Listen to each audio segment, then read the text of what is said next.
Yes, I don't come again, ladies and gentlemen, wherever you might be watching me this moment. Good morning, good afternoon, good evening, depending on your time zone. Yes, you can see how gorgeous I'm dressed and just borrowed this specs, of course, from my little boy, just to feel the way I feel like, of course, dressing. This moment, you can see this is not a joke. Just see my face. You understand? See, we're just, my eyes are somehow red, and we are to discuss very important issues this moment. Yeah, welcome to this wonderful moment, of course, where we keep you updated of the realities on ground.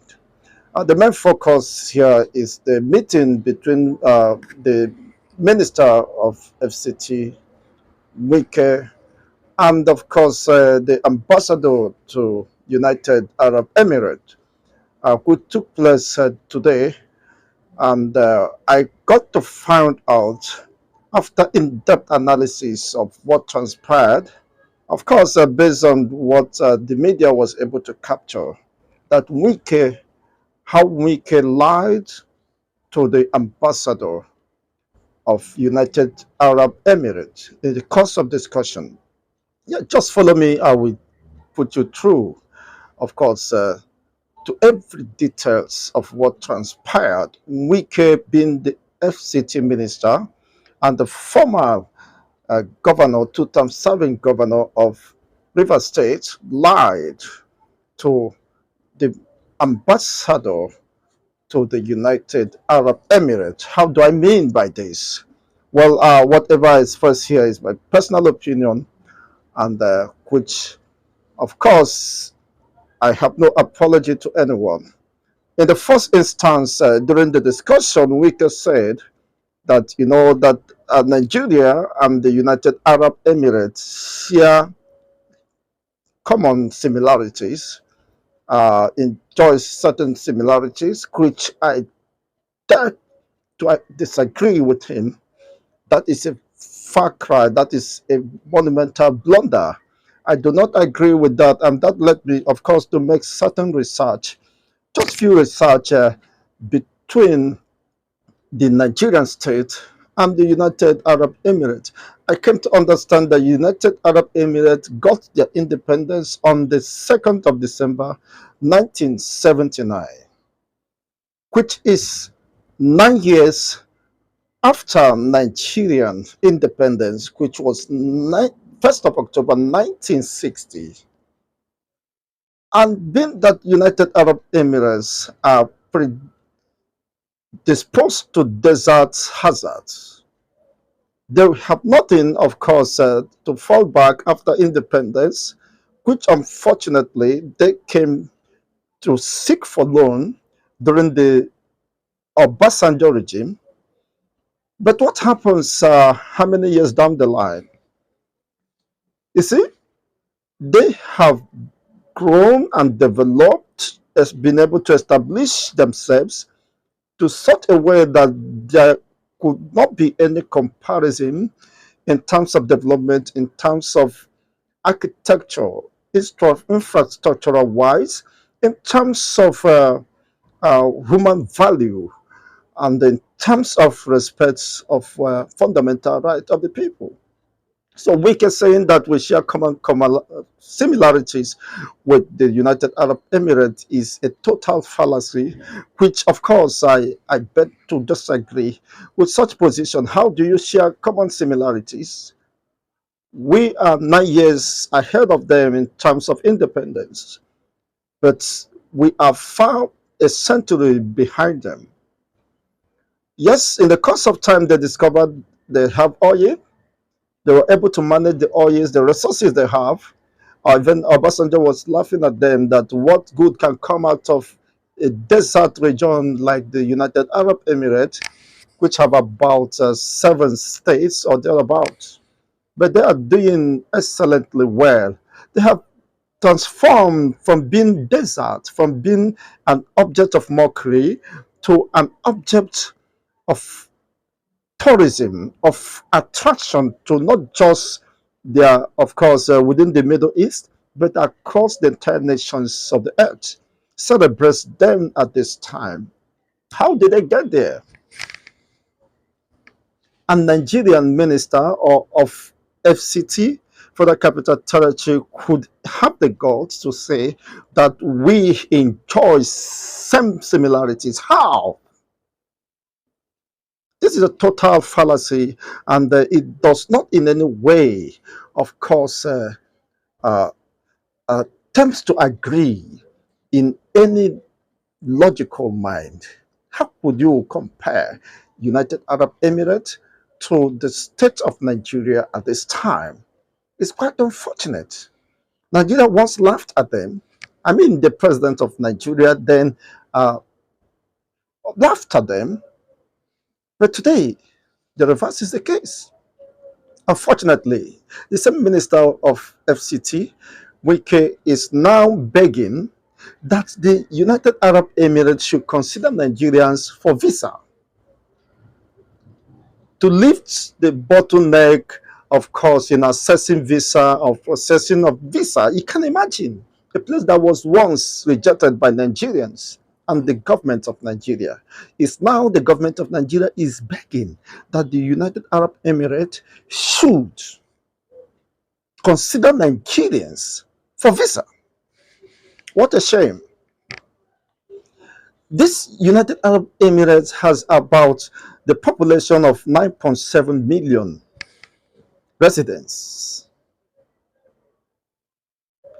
and their GDP stands at over 507 billion US dollars.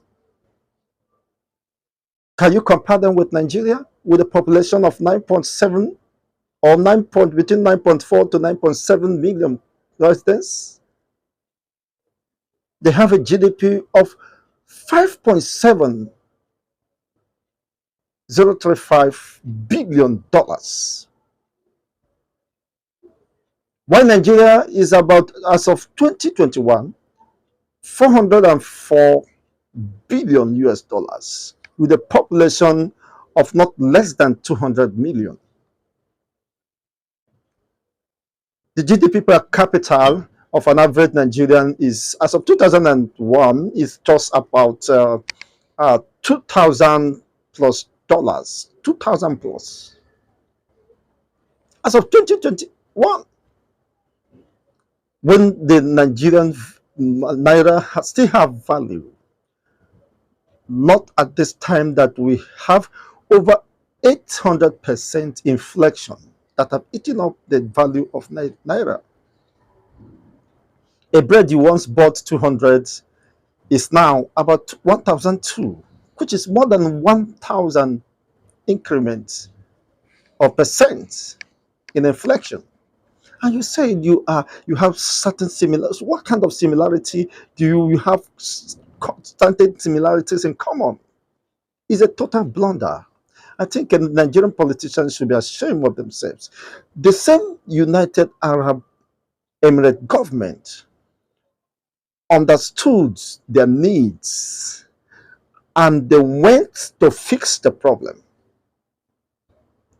But is that the same case with the Nigerian state? Even when the president tells us that he understands our pain, Nigerians' pains, but he has no empathy and political will to fix those nagging issues. And you said you can compare Nigeria with United Arab Emirates. I mean, that sounds very insulting to the intelligence, of course, of the ambassador to the United Arab Emirates, which in some way he tends to refute such statement when the minister of FCT asked him to please soften and subfedal, I mean, the processes of procuring visa. He told him bluntly and openly that there is no door that was shut. The door was not shut, but it was not thrown widely open. Why? Because they have regard for the citizens and people resident within United Arab Emirates. The protection of life and property of every resident of the United Arab Emirates are the priority of the government, and they will put everything in check to make sure that the safety and property and the business and investment of everyone in United Arab Emirates are being protected. That is the primary essence of governance. People that got their independence on the 2nd of December 1971 has been transformed to an Eldorado, has been transformed to a world-class nation, while Nigeria is still struggling to survive, to find her feet on the path of nationhood. And most of the politicians are not even ashamed to mind their dictions. You should accord some respect to the ambassador to the United Arab Emirates and to the, by extension, United Arab Emirates as a country. They deserve such accolade. They deserve such respect. How can you tell them you share common similarities? United Arab Emirates is now the center of attraction for tourism, while Nigeria is now the center of attraction for terrorism. Terrorism rocking the entire length and breadth of this country, leaving scores of hundreds of thousands of innocent citizens at the mercy of terrorists and jihadist attacks. Is that same thing obtainable in United Arab Emirates? So what kind of similarity do you share? You lied to the ambassador of the United Arab Emirates. You didn't tell him who you are or what your country represents in the Committee of Nations. It is quite sad. We cannot continue to live in some deception and think those watching us are gullible, that they don't reason, they don't think, they don't see things. It is quite sad. Just imagine a population of 9.7 million people has GDP per capita 49,000 per average citizen of United Arab Emirates. 49,000 US dollars, 49,000 plus US dollars. How can you compare it with Nigeria that has just 2,000, if actually it is up to that now? Because with the rate of inflation and the economic mishap, it could not be up to $100. GDP per capita. Because Nigerian monetary has economy is almost at the verge of collapsing. And you can say that Nigeria has a comparison, has similarity with United Arab. Yes, you have oil. That is the only way you could have some similarities. Outside that, nothing else. You have oil. Nigeria have oil. United Arab Emirates has oil. They have gas. Nigeria have gas. But they were able to transform their own natural resources to the betterment and the well-being of all and sundry. But here in Nigeria, even where the government admitted that 80% of the oil explorations are being theft, are being stolen, unaccounted for. If the government of this country can admit such, which is a national embarrassment, and you are comparing yourself with United Arab Emirates that accounts for every barrel of oil that is being explored within their confines, within their territory, and they harness it to the good of all and sundry. To invest in healthcare system, in infrastructures, in in rail, in roads, in amenities, basic amenities that have transformed the entire space of the United Arab Emirates. They even have national carriers, which Nigerians are even have no dollar to for them to repatriate their money. Emirates. You can understand what is happening. And I think that this should be a moment of reflection, a moment of sober reflection for Nigerians. Any politician who listens today should be crying for himself because most of them are dead, walking corpse. You impoverish the masses, then your own nation, because of greediness, because of the poverty mentality that have stricken, that you are deep in. But the United Arab Emirates, look at how that young man sounds, very elegantly, very smart, and very focused in all his details. He was very articulate, and he understood that he is representing his own country. His shoulders was up because he knew where he's coming from. He can't compare himself with Nigeria. The only people Nigeria have not gone to borrow money that is not within Africa is just Finland, maybe because of the fear of Simon Ekpa or so. They would have gone to Finland to borrow money. With all the borrows of borrowing and borrowing upon borrowing, what have Nigeria's government shown for it? And you're comparing yourself, say you have a similarity. I like the way, of course, the man, the ambassador to United Arab Emirates said, he said, we are to review and reconsider whatever position that have been taken by the state in the interest of the masses or citizens of the United Arab Emirates, that they want to curtail the rate of crime rates, which most Nigerian citizens contribute to that. That is what led to the restriction of issuing a visa the way they used to do before. He was open that yes, they do issue visas, but not just as the way issues used to be. Why? Because there are some security reasons why they have to, of course, take such a decisive actions or steps or positions as this time. But Nigeria, does Nigeria share the same ideology?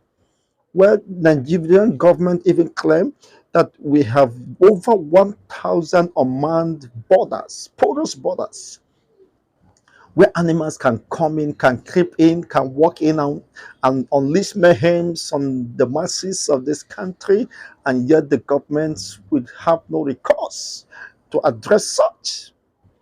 They told us Boko Haram, bandits, kidnappers, unknown gunmen, feeding on the Nigerian people, Fulani militias, taking the pound of flesh on Nigerians.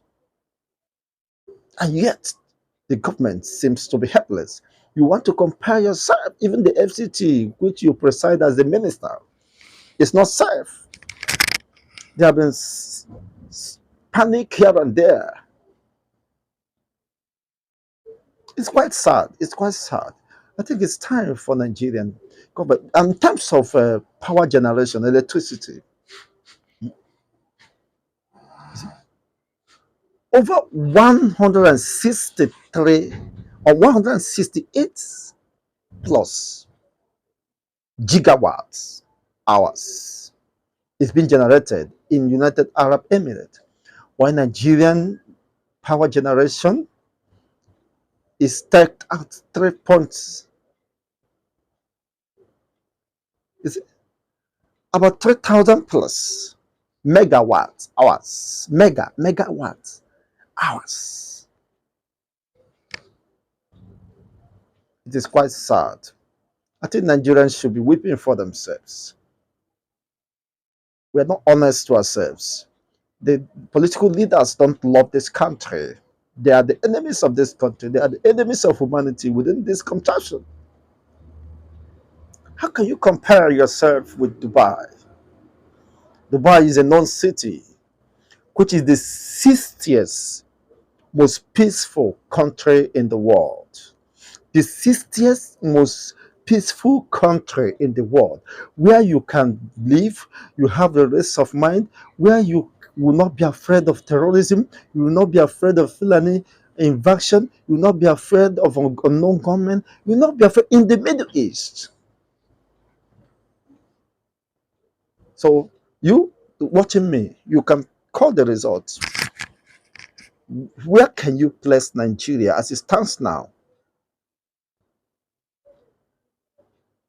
Of most recent, about I think, if not for Afghanistan and is it Sudan or what, Nigeria could be the second or the third,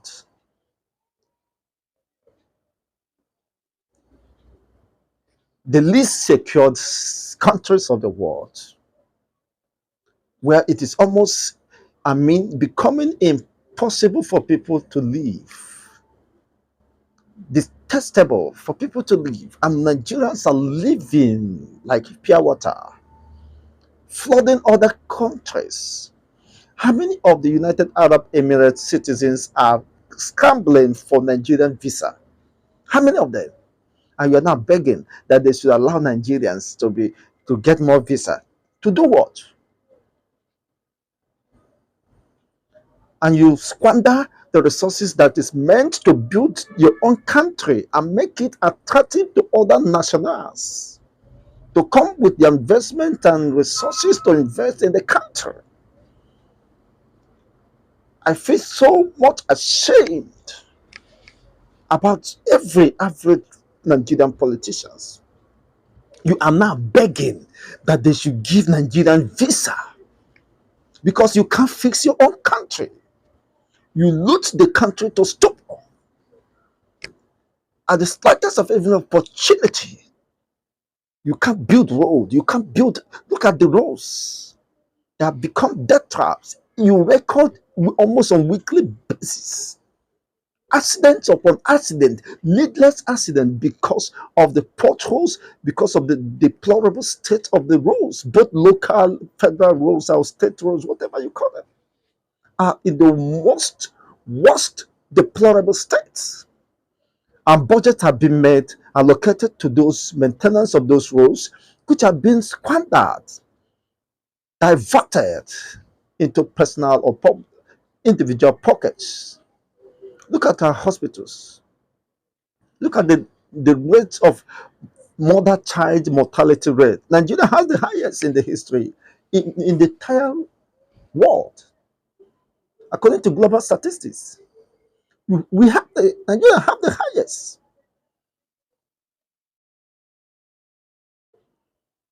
It is quite sad. So, with all respect, Mr. Minister, His Excellency, Wike, yes, some Wike, you lied. At this point, I will crave that you at this point tender an unalloyed apology to Nigerians for comparing Nigerians to United Arab Emirates in terms of development, in terms of infrastructure, in terms of healthcare system, in terms of living conditions, standard of living. It is a far cry. And I think when you hear this video, when you see this video, I hope this video will get to you. You people should begin to have a rethink. That service is all about dedication. It's all about selfless service to the people. If you must be a servant, you must be committed to the welfare, the well-being and security of your citizens. If you truly love Nigeria, if you truly love humanity, just forget about Nigeria. Humanity can still exist without Nigeria. That is the truth. That is my position, my opinion. I strongly believe in that. Because 150 years ago, there was nothing like Nigeria. So humanity can still live, can still survive without Nigeria, without the name Nigeria. So what should be paramount is the survival of humanity at this stands now. I was somewhere, a woman came to buy rice, and they said the rice was 900. Possibly the rice with sansan, where you get sansan inside. The woman said, "Is it not 800?" They said, "No." Because of 100 naira, the woman left, could not get it. I say, you can't imagine a country that this is just what is just out of 10,000s, out of tens of millions of Nigerians who goes hungry without food, who wake up without even having an assurance of having any. And yet we have a country where the politicians are living at the luxury, at the expense of the masses, living ostentatious life, driving ostentatious cars, living at large, while the masses could not afford common meal, a single meal, balanced diet. Even balanced diet is becoming almost impossible or too difficult for even the average class to maintain. It is quite sad. I'm not happy. As humanity, I'm not happy. So you'll be begging every country. By all standards, Nigeria should have been better, of course, than United Arab Emirates. They once came to borrow, to beg for money from the Nigerian government. Instead of Nigeria improving on daily basis, on yearly basis, Nigeria is sinking abysmally. Isn't that a shame? That a country that once came to borrow you money, you laugh at them, you make mockery of them, you told them that nothing good can come out of them. They are the one now you are begging. Please allow our citizens to access visa to your country. How many of the United Arab Emirates will comfortably and conveniently come to reside in Nigeria? Why? Nigeria that had become anti-human, a country that is so restive, so insecure, so backwards. How can you compare United Arab Emirates in terms of what? Look at the poverty ratio. Now, your own citizens has over 150 million Nigerians that are certified multidimensionally poor. By inference, they are living below $1. Below $1. Below the poverty line. And the politicians are busy killing in the name of occupying offices, occupying powers, just for personal and selfish use. It is quite sad. The government is just building an army of resistance which will consume this country if nothing is done. I mean, urgently. If there is no commitment and sincerity, the political will of on the part of the government to address the myriads of problems bedeviling the Nigerian states, later or sooner, Nigeria will explode. And when that happens, it will get across Dick and Harry.